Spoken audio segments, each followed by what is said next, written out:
Hi, it's Lynn Oz, and please help support my ministry by visiting my sponsors at getthetea.com. Check out all of Ronnie's health products and order some today.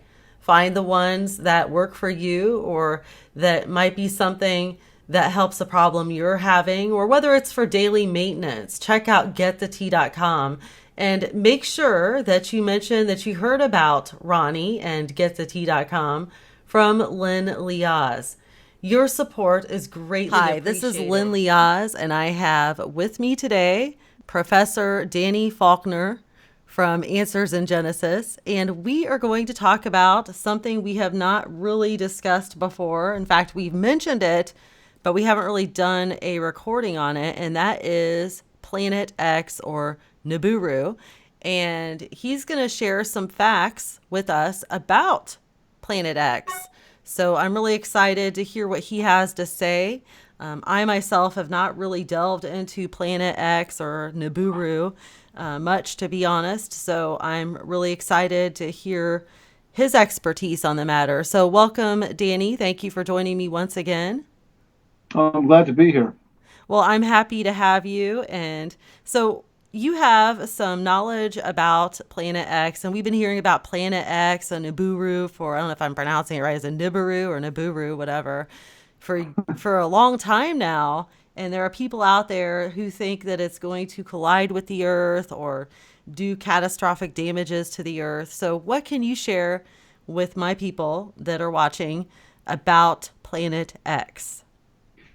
Well, I understand the probably the best pronunciation is Nibiru, but a lot of people say Nibiru, whatever. I may go back and forth on the pronunciation. And Planet X kind of got involved in that too. I'll give you a brief rundown of the history of this thing. Back 40 years ago, a man named Zechariah Sitchin, who he wrote a book called The 12th Planet. He followed it with I think about 11 more books in the series, and this was published in 1976. And the word Nibiru comes from a Akkadian word. That's from ancient Sumer, one of the earliest civilizations. I think it's probably the immediate post-flood civilization. And some of its words float around in other later languages. But the word refers to a crossing. It came to be known to be associated with the equinoxes, particularly the autumnal equinox, which was located in Libra back then. Also, it was came to be associated with certain other bodies, such as I think the planet Jupiter may have been assigned with it because the orbits cross ours at certain points. It's kind of nebulous, the exact origin of some of the meanings of this. Now, what Sitchin was saying was that some of these ancient Babylonian records referred to this rogue object, this rogue planet that he identified with Nibiru, and he suggested it was on a 3,600-year orbit around the sun, a very elliptical orbit, similar to comets, which meant that it spent most of the time far from the sun and far from the Earth. But once each orbit, it would pass briefly through the inner solar system where it could interact with bodies there, including the Earth, either directly with the planet or with satellites or moons orbiting this hypothetical planet. And it led to big catastrophes. I believe he argued that even the Earth was birthed through one of these interactions in the past. And supposedly the Babylonians recorded the last passage of this body, and it had some real catastrophic things that happened as a result of this. Well, people who do study the ancient Near East and the languages there and the tablets and so forth in the Middle East, they dismissed virtually everything that Sitchin had to say about this. They said it's just a complete fabrication on his part. But he had his followers. Now you go forward about 20 years ago, and there was a woman who claimed to receive sort of transmissions from the Zeta Reticuli, and she argued that her name was Nancy Leiter, by the way, or Leader. I'm not sure how to pronounce her name, but she claimed to have transmissions or communications from these zetas. They were from Zeta Reticuli, or planet orbiting that particular star. And they were telling her that a rogue planet was going to collide with the Earth in 2003 or come very close to the Earth and have civilization ending consequences as a result. Again, this was to be in 2003. And 20 years ago, she intimated and even kind of confirmed that what she called Planet X was the same as Nibiru. By the way, Sitchin didn't like that, and he argued with her strenuously till his death that that was not the case. But who cares? I mean, this is just sort of became fact in the minds of a lot of people. And her choice of Planet X was a bit unfortunate too, because 100 years ago, the astronomer Percival Lowell became convinced there was another planet beyond the orbit of Neptune, causing slight changes in the orbits of the outer planets, and he then launched a search that lasted for decades. In fact, it went on for 15 years after his death, before they finally discovered Pluto, a little tiny thing, in 1930, and they concluded this must be that looked for planet X. They used X in that sense of being like an unknown variable, as you would have in algebra. So she used this planet X, kind of recycled it from decades before. And since then, there have been a number of announcements of a possible discovery of another planet or something. And when that happens, or another body in the solar system, when that happens, unfortunately, people kind of convolve that with all of this. For instance, I believe it was in the last year, there was a study based upon the orbits of some of the asteroids very far from the sun, orbiting just beyond the orbit of Neptune. And there's kind of a convergence of their orbits all aligned in the same direction.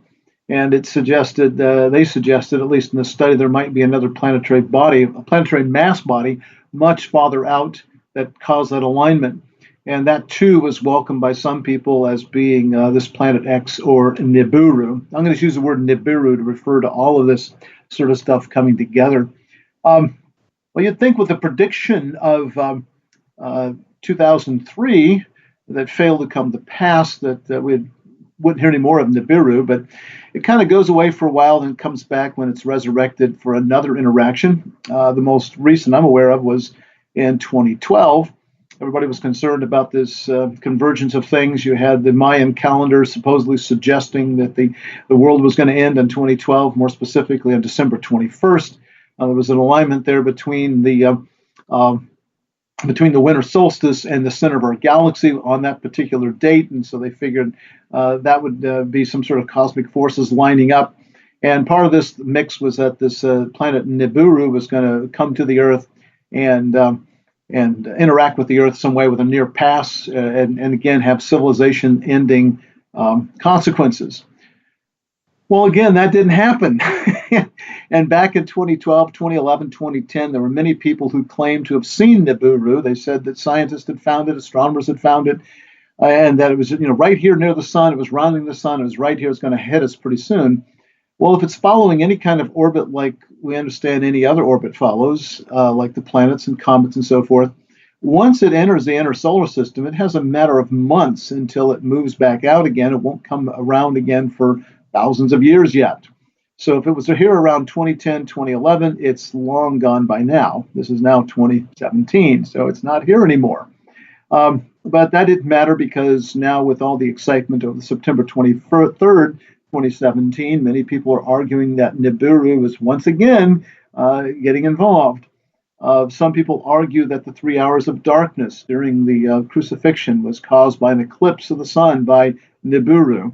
And the claim is it's coming back now, and 2,000 years, nearly 2,000 years later, and going to do the same thing on September 23rd, so that people can really see this miraculous sign in the sky. So Niburu just keeps coming back and keeps coming back. There have been many claimed images taken. I had a fellow here at the Answers in Genesis, our observatory, about a month ago, who asked me about it. He said he had seen it and showed me a picture, pull out a cell phone, and it's got the sun there and some object nearby. And I asked him when this was and how long he saw it. He saw it for a few minutes, took a quick photograph, and then it wasn't there anymore. And I tried to tell him, well, large bodies like that don't move like that. If they're there at one point in the morning, it's going to be there throughout the day. Why was it there and then a few minutes later it wasn't there? That's not the way these things work. And many of the photographs I've seen out there appear to be lens flares. Other things are so blurry I can't tell what they are. And either these people are looking at defects in images, or I don't know if they're intentional or not, but I've not been impressed with any of the photographs. And then there's all these conspiracies that people put forth, that astronomers and NASA have actually imaged this thing, and we're trying to cover it up, and we're trying to pretend it's not there. We're lying to the public, and on and on and on. We ought to confirm this for the world, but we're not, because, well, we're just mean people, I guess. and we're all in on the conspiracy, I suppose, to keep this quiet. I didn't get the memo because I've never been instructed about this, nor have I seen this object. Now, there have been several claimed objects out there, and I'd like to take a little time to run through those. One of the most common I've seen out there, at least a few years ago, was images taken with the Hubble Space Telescope of this object. The object is actually V828 Monocerotis. What that means, it's the 828th variable star discovered in the constellation Monoceros. And these images were indeed taken by the Hubble Space Telescope, and the images do look different. And the reason being is that back in 2002, this star went through a particularly powerful eruption, and we're still trying to decipher what this eruption means. It's believed to be a red nova, perhaps, but it's just not behaving the way we've generally seen objects behave. So it's kind of an odd object, and of course, it got the attention of astronomers, and so the Hubble Space Telescope has taken multiple images, and those images are real. I mean, there really are images of this object, but the object is not Niburu. For one thing, it's fixed in one location in the sky. If it's an orbiting object around the sun, it will move through the stars. This thing doesn't. It's fixed. So obviously that's it. That's not an orbiting body. It's a distant star. And then there's another one that's gotten a lot of attention in the last year or so. The people went to Google Sky. I went there and checked it for myself. And there's this object over in a particular position. It's down below the feet, down below the feet of Virgo. So that kind of fits with the whole motif of September 23rd. You got this woman in the sky giving birth to a child, and you've got later on in chapter 12 of Revelation, the red dragon, presumably Satan. They're standing before the woman, waiting to devour her child as soon as the child is born. So right there, you have Virgo in the sky, and then you have this red thing sitting here, red and green. It looks very nefarious, and of course, this must be Niburu. And you look on other sky renderings, other charts, and you see no object there whatsoever. And so it's there on the Google Sky for people to see. But it gets even better, supposedly. There is a black patch sitting there. You got this wonderful background in the infrared in this Google Sky look, and then there's this black patch, and there's a little bit of stuff peeking out. It's that red and green peeking out from the right side of that patch that is supposed to be this hidden object. And so this black patch proves that NASA and astronomers are trying to have actually image this thing, but we're covering it up so people won't know about it. It's a big secret, and that just feeds on the whole conspiratorial ideas that people have. Well, think about it just for a minute. The people at NASA supposedly have found this really wicked-looking object. We know it's this rogue planet Niburu, but we want the general public not to know about it. So what do? We slap a black patch up there, and it doesn't even really cover the object up. It's still peeking out around. Apparently, we're competent enough to understand we need to cover this up, but we're so grossly incompetent, we don't do a very good job of doing that. That doesn't make any sense. Furthermore, even better than putting a black patch there, why don't you just do some real easy computer animation, grab some colors of nearby and kind of smooth it in and cover it up so nobody even knows there ever was an object there in the first place. We're supposed to be really good at using computers to fake out things. When it comes to something like this, we're just complete amateurs. Again, this doesn't make any sense if you start thinking about it at all. Now, I'm thankful to a fellow that went out there and actually tried to debunk this. In fact, did a very good job, and so I'm relying upon his expertise, but he's correct in all his associations there. He makes that point that this is not some bungled attempt to cover something up. You got to look at the history of it. When Google Sky does this all-sky view in infrared, it's using the results from a satellite launched in 1982 or 83 called IRAS. It's an infrared satellite. It was the first infrared map of the entire sky attempted. You have to use a satellite because infrared is almost completely blocked by our atmosphere of our Earth. And you also had to have a special camera and optics and so forth on it. You see, infrared is heat radiation. And so even the camera itself at normal temperature is going to be registering a lot of infrared radiation. So they had to cool this with helium. And it's got a dewar on there. The helium evaporates away, and as it does, it chills this camera and keeps it working just fine. By the way, many of the cameras I've used and other detectors I've used in my research in astronomy, in the visual part of the spectrum, we have to cool them too. Otherwise, the noise shows up as false light, and we want to get rid of that. So we cool. It's a pretty common thing in astronomy to do this, except with infrared, it has to be a lot cooler than normal. So they cooled this, but the coolant only lasted for about 10 months. That was the long as they planned for it, and indeed it gave out after 10 months. So in that 10-month mission in 1983, they mapped most of the sky. If you go to Google Sky, you'll see these long loons on either side. These are patches of the sky that it never got to in those 10 months. Some parts of the sky got double coverage, but other parts didn't get any at all. The way it operated is it scanned through a large band through the sky, narrow band, and it kept scanning and scanning and moving slowly across to build up the image. Now, if you go back to 1983 and you check the locations of the planets on that during that time period, you will find that this big patch in the sky and a little stuff bleeding out was the location of Saturn during those 10 months. Now, Saturn was moving, orbital motion carried it forward, but kind of slow. And so what those little, and by the way, it's color coded, red and green. We can't see infrared. So when you get this information, this image built up and a computer stored sort of thing, you have to portray it as something. So they use false colors. They use green for one band pass, red for another, yellow and blue perhaps for the two others. I think there were 4 band passes in that one. Well, here you've got red and green showing up because of 2 band passes that were being recorded. Furthermore, I believe the reason why it's black is because Saturn is extremely bright in the infrared, making it one of the brightest objects in the sky. So consequently, that blackness there is from an overload. The thing I believe it completely blew out the numbers on this detector. And so instead of being an attempt to cover something up, there's just no data there because the data was irretrievable. It just was completely blown out. It'd be like looking at a big white image if you took a very long exposure with a camera, much longer than you should have. I've done that before, by the way, and you see nothing. And that's all that black patch is, and the little red and green you see is from some of the data that actually did get through on the thing. So this whole thing on Google Sky is being supposedly the red dragon prophesied there, or the planet Niburu, take your pick. That's nonsense. It's just people who have gone to this Google Sky map and didn't know what they were doing and didn't understand some of the physics and some of the astronomy going on. And there's one other one that's been out there, and this one had me going for a little while here. They have another map of the whole sky done in infrared, done by a spacecraft called WISE. It was launched in 2009 or 2010, I believe.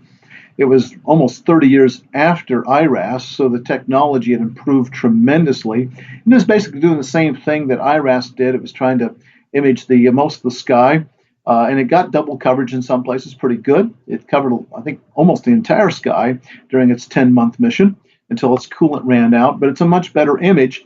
And if you go to the IRAS, the WISE whole sky, as I have done, you'll find that at a particular position in the sky, there's this bright object sitting there. And if you go looking at other parts, other star charts, you'll see nothing there at all. And somebody identified this as the object IC 5385. Now, IC stands for the Index Catalog. It was a supplement or an addition to the New General Catalog, NGC, done over 100 years ago. And a man named Dreyer did that, and he also did the 2 versions of the IC, the Index Catalog. It turns out IC 5385, I think, is the next to the last entry in that catalog. And apparently what somebody did is they found this object on WISE. They looked up the coordinates. Then they started looking for any object there they could find. And they found IC 5385 near those coordinates. And by the way, it's near the vernal equinox, just below the vernal equinox. And so they decided that's what it was. Well, I decided to look up IC 5385. I went to a thing called SIMBAD. This is something that astronomers use all the time. It stands for Set of Identifications, Measurements, and bibliography for astronomical data. Virtually every known astronomical object outside the solar system, at least, has an entry there, and I use it quite frequently. So I went there and looked for 5385, and they said they had no entry for that object. So what's going on? Well, as it turns out, the IC and the NGC has a number of errors in it. Some of them are duplicate objects, some are non-existent objects, misidentifications, and so forth. It even says on the entry, I looked it up on IC 5385 back over 100 years ago, that it was extremely faint and it wasn't confirmed.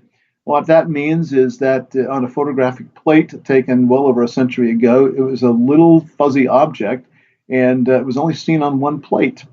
No one's been able to confirm anything there. In fact, there is nothing there, no galaxy, no nebula, no star cluster. It was probably a defect on that photographic plate, so the object really doesn't exist. It's positioned as close to this thing that somebody saw on the WISE infrared scan. Well, I having remembered what happened with the other nefarious object that people thought was the red dragon of Revelation 12, I decided to check the positions of the Jovian planets, the four outer planets, in 2010. And for some reason, I decided to start with the planet Uranus. Well, I didn't have to go any farther than that because I looked up the position of the planet Uranus, and it is a dead ringer for that position just below the vernal equinox. All year long it was there. And so this odd object that someone found on the WISE infrared sky was none other than the planet Uranus. Uranus isn't nearly as bright as Saturn is. First of all, it's a smaller planet. It's also twice as far away, so it gets 1/4 of the sunlight it gets from the sun. It gets then has to go back the same distance to us, so it's much, much fainter than Saturn is, so it didn't blow out the detector at least, but it is one of the brightest looking objects in the sky there. So this is not planet Niburu. Again, it's an example of people not knowing what they're doing, trying to do something here. Now, I know that many people hearing me are going to get very angry. They're going to get very upset. That's fine. The problem is, how do you know this person that tells you it is Niburu is telling you the truth? Well, you don't. You want to believe what he says, and it's because someone says something on YouTube doesn't make it true. Just because I'm saying it, it doesn't make it true either. I'm just offering the facts here. I'm offering the evidence, and people can accept it or reject it as they will. But they need to do it on a rational basis. They need to do it in an intelligent basis, and you don't need to do it in a knee-jerk reaction, either accepting or rejecting one or the other. You shouldn't get emotionally involved because it somehow attacks your worldview. You need to critically evaluate the information given to you and decide which one you think makes more sense. And that's basically the problem here. So Niburu, I don't think exists. I've not seen any compelling evidence that it exists. I don't think there's a rogue planet out there. The things they're asking it or expecting or telling us it's doing or has done can't be done physically. And until we actually see something that it does, I'm not gonna accept it. Wow, Danny, you're just a real party pooper. Your assessment is no fun at all. Yeah, I get accused of that sometimes. Well, so I'm glad that you cleared up that people were actually seeing Uranus and not Niburu, because I've heard of that before. And what really amazes me is that people are basing all of these beliefs and events that are supposedly going to happen. They're basing it on things from the Mayan calendar, astrology, Babylonian astrology, which, by the way, I was reading earlier on the internet about some things about Niburu and about how it's known as Marduk's star, and Marduk was a Babylonian god. And Yep. so are us Christians, and I'm just saying this rhetorically, I'm not really asking you, I'm saying this for the people, are us Christians supposed to base Bible prophecy and biblical events on things that come from false gods, on astrology, Mayan calendars, Babylonian astronomy, and so forth? I don't think so. And I think that us Christians need to be better about really looking at things, because we know that Satan is a copycat. and he is a liar and the father of lies. And when Satan presents to us something that is a deception, it will look like the real deal in every way. But then we have to take a closer look and examine things better. And if there's any holes in it or anything that doesn't line up with God's word, that's how we can know that it is not a sign from God. And being that in the end times, and a lot of you out there listening, you love prophecy and you like to see what's going on, we have to examine everything. As I said in a previous video with Danny, we have to be like the Bereans because there is going to be a lot of deception, and we just can't latch on to every little thing that comes out. We have to really take a look at it. And so, Danny, my question for you is, what have you heard in relation to why people really believe that this exists? And what information is out there that is making this Niburu or Planet X so factual to them? Because I have some close Christian friends that are right on target with God's word, and they're very stern and firm in their beliefs, but they actually believe that Planet X is something you can't argue and something that is a fact. Well, I don't get the appeal. I don't understand the appeal. And I do recognize the fact that many people are attracted to fantastic sorts of tales today. I think the internet has certainly done a lot to promote all this stuff. I mean, there are plenty of things. We've talked about September 23rd, but we could also talk about flat Earth. We could talk about moon landings. They were somehow faked. People then have to believe that the NASA is just this nefarious, if satanic organization, and that they've lied to us about everything. So the government is lying to us about everything. And I'm not naive, and I don't think that everybody tells you the truth, but I also don't believe that everybody's telling you a bunch of lies 100% of the time. I just don't think that's the way the world works. If all of the stuff they're claiming is true of all these great conspiracies and so forth, then I must be part of it too. Very few people want to actually make that accusation directly. Haven't yet anybody make it to my face. I don't imagine they would. But the thing is, folks, no, I've never been a part of a conspiracy. I have no interest in being a part of a conspiracy. I guess conspiracies are a lot more fun. People think fantastic things are going on and want there to be more than what appears going on. And I guess the Matrix movies help keep that going. I don't know. I'm really baffled by it. And many times people have preconceived notions about eschatology, about end times, and so forth. And so when somebody comes along peddling an idea that is fits and conforms so well to our expectations, then you're going to tend to let down your guard and uncritically accept everything that person has to say, and not apply a baloney detector to see if it makes any sense. Again, my appeal a few minutes ago was to people who were trying to claim that NASA was putting this black patch up in the sky. That's a perfect example of it. Really think that through. Does it make any sense that they would do such a poor job of doing that? And of course, it doesn't make any sense. But people, for some reason, just let their guard down and they won't think those things through. Well, I believe that our government does keep things from us and lie to us. But like you said, I don't believe everything that is being put out is a lie. It's just mixed, and it's so hard for some people to tell.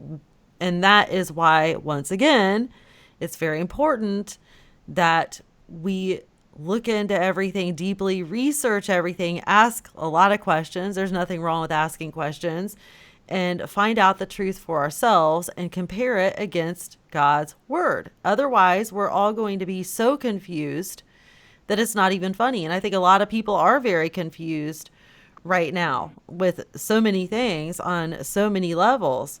For instance, people are putting out videos saying this may be my last video, or this is going to be my last video, because they think tomorrow when the clock strikes 12 that we're all going to be swept away. So okay, can we get that in writing to ensure that they will never make another video on these sorts of subjects? I don't know. I think that we should ask. So, because people ought not to be doing this sort of thing if they're misleading people. Now, I know that we're humans and we all make mistakes, and we hopefully repent for our mistakes.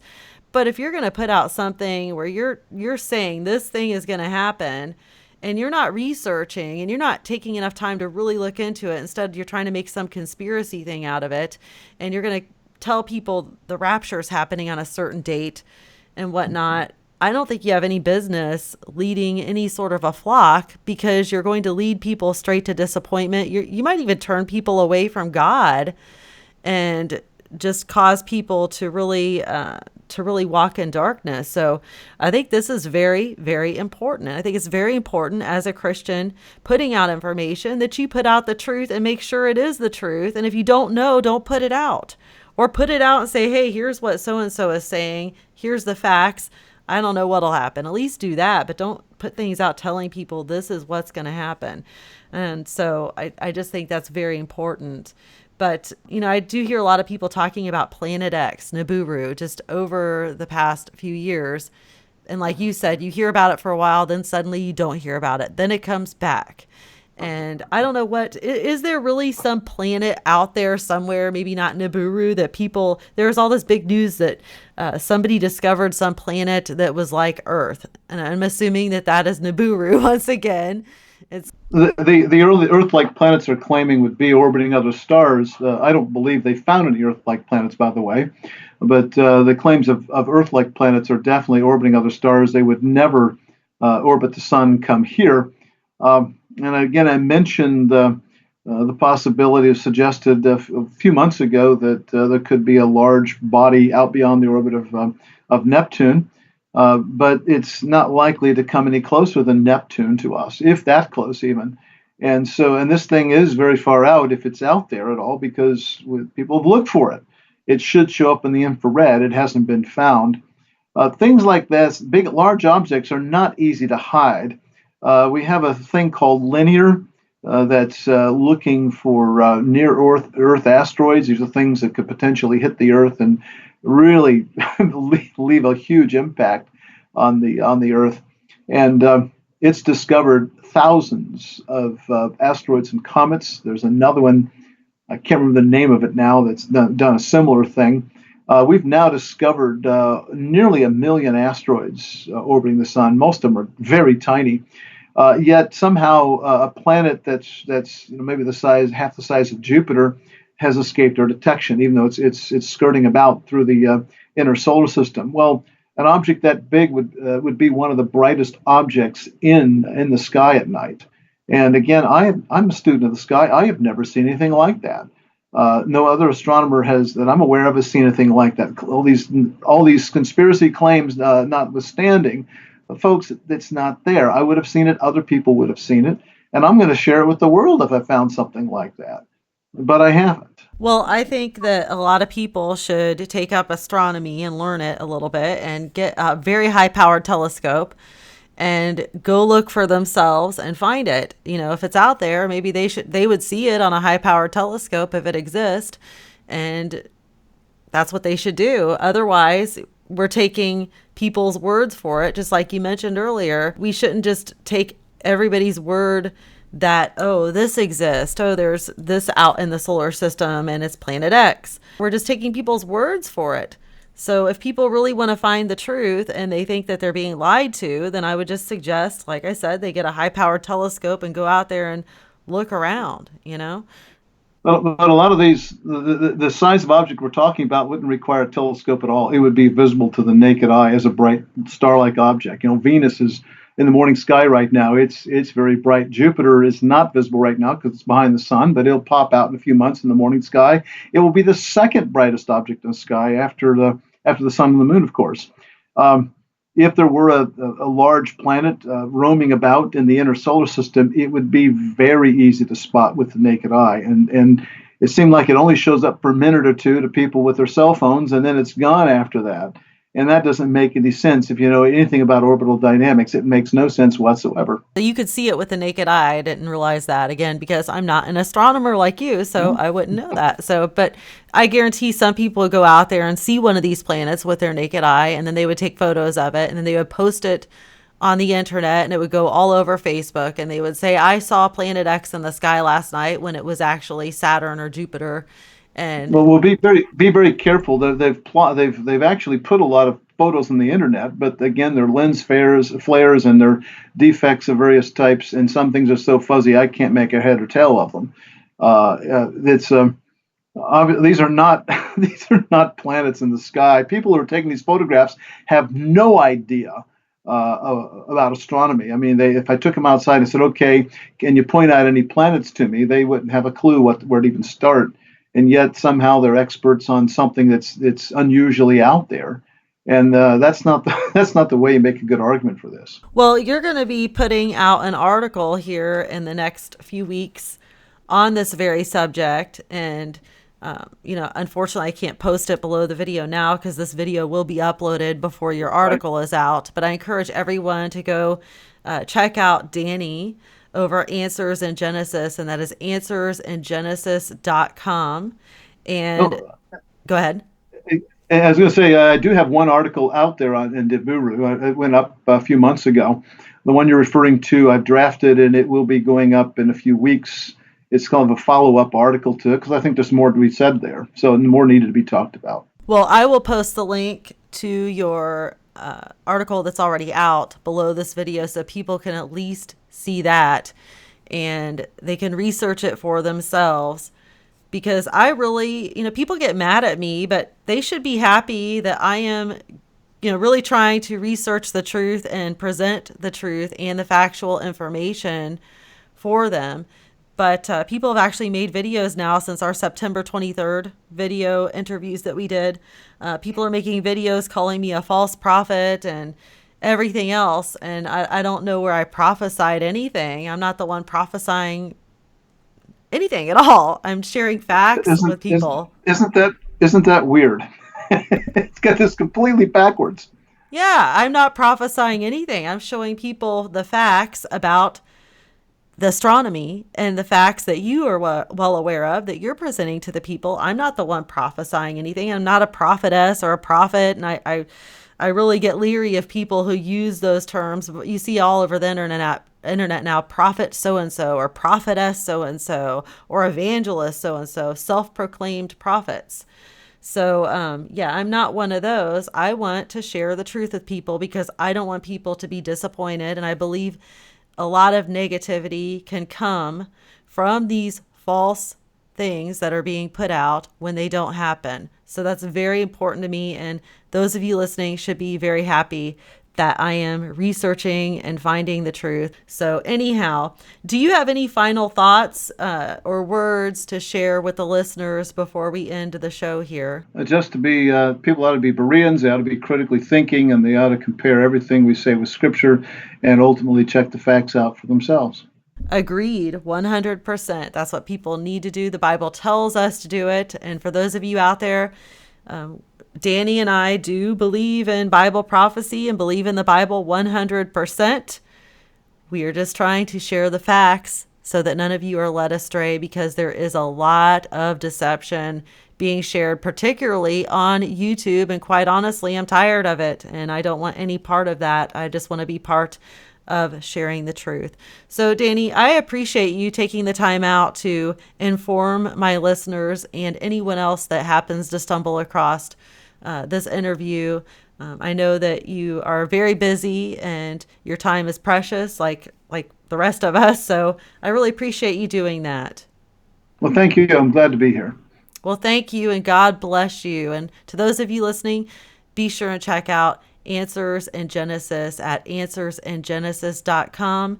And the link to Danny's article will be posted below this video. And subscribe for updates at their website. So hopefully when his new article, his update, does come out in a few weeks, hopefully you will be notified about that and you can go check it out. Thanks again, Danny, and God bless you.